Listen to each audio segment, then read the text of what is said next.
and it is such a pleasure to welcome one of the great names of British comedy to the show this afternoon.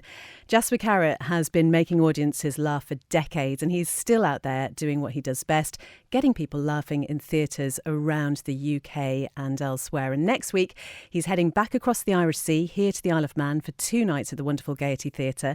That's on the 18th and 19th of August. Strictly ABBA joining him as special guests, and there are only a few tickets left. We'll give you the details about that shortly. But Jasper is on the line now. Jasper, lovely to talk to you. You're joining us from Spain, I think. Is it pretty warm out there? Not as hot as the Isle of Man. It's lovely, Beth. I'm on a balcony of a very nice apartment, staring out at the Mediterranean, and all is well with the world. Oh, well, that is brilliant. And we know we're looking forward to you being back here on the Isle of Man next week. I just wonder, first of all, what really appeals to you about bringing a show like this somewhere like the Isle of Man? Well, I've been coming to the Isle of Man since the early 70s. The Isle of Man had a wonderful folk club many years ago, as I say, in the early 70s. And I worked it, probably 3 or 4 times. And it was terrific. It was run by some very nice people. They had like a boarding house thing that you stayed over. And I always had like a terrific reception. And the Isle of Man has a wonderful sense of humour. And one of my first gags after coming back from the Isle of Man was talking about a very slick salesman who sold me a Manx cat, a very rare Manx cat. It had a tail. And I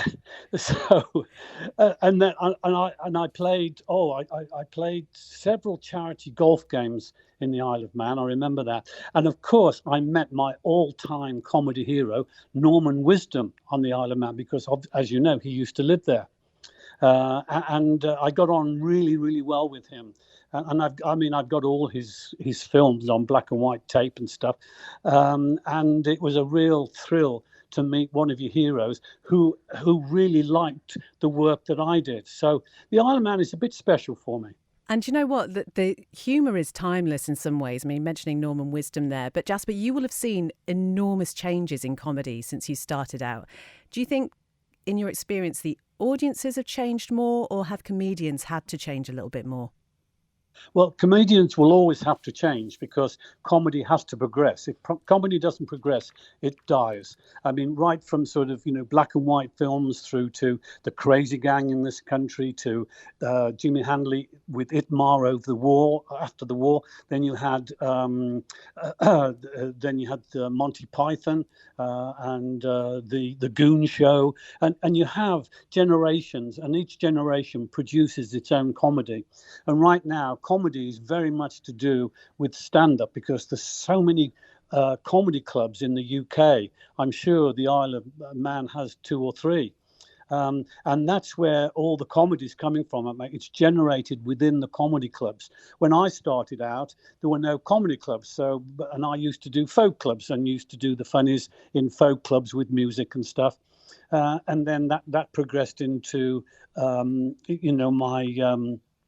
my style of comedy, which was raconteuring, and now comedy is in a position where if you are an up and coming comedian, you have to have at least 50 to 60,000 people on the internet before a comedy club will book you.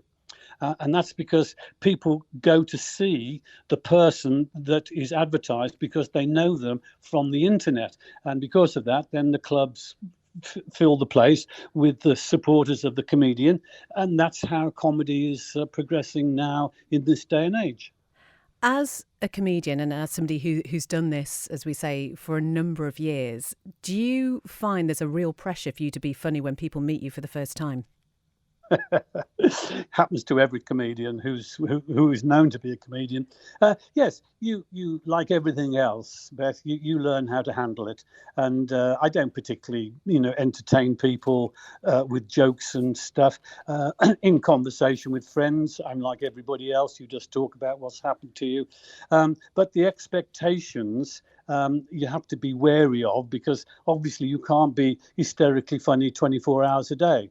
So if the occasion arises and I can think of something funny at the time, I will do it. Otherwise, I just remain polite and talk about what they want to talk about. I get so many people now coming up to me saying they used to watch me with their parents. And it's such a privilege to be part of people's lives. And they remember their parents, and they remember, all the stuff that I did, the detectives and all that sort of stuff, it's wonderful that you are part of their lives, and that's a bonus of getting old. Do you know? Let's talk about the show that you'll be doing over here 2 nights, the 18th and 19th of August, as said, at the Gaiety Theatre, and it's quite a combination sharing these shows with Strictly ABBA. What can we expect from this? But Strictly ABBA are a superb ABBA tribute band, and they play all the the very popular songs, of course, and they have a very nice sense of humour, which they deliver the music. And essentially, they come on for about 15, 18 minutes, something like that, at the start of each half. And then that sets up the audience for me to come on. And they've sort of done the warm-up, which is lovely. And then I just take on the energy that they've built and use it to finish the first half with about 40 minutes. And then the second half is the same, with about 15 to 20 from ABBA, and then I finish off with another 35, 40 minutes. And so my audience, of course, are very big ABBA fans. ABBA hit the headlines in 74, so you're talking well over 50 years ago. So it's a really nice combination, I have to say. And how many dates are you doing? And obviously, I've mentioned the 2 over here, but taking it elsewhere as well. Yes, I've been working all year. I don't tour as such. I just do a series of dates. I'll do 2 or 3, and then I'll have a break, and then I'll do another 2 or 3. I'm coming over to do 2 at the Isle of Man, and then it's about another 10 days, and then I finish off in Hereford, and then I won't work again. There's nothing in the books at all. So I'll just sit down, contemplate the future and what I want to do, see if I can get some new material or new angles for comedy. And if I get excited, I'll be out on the road again, no problem at all.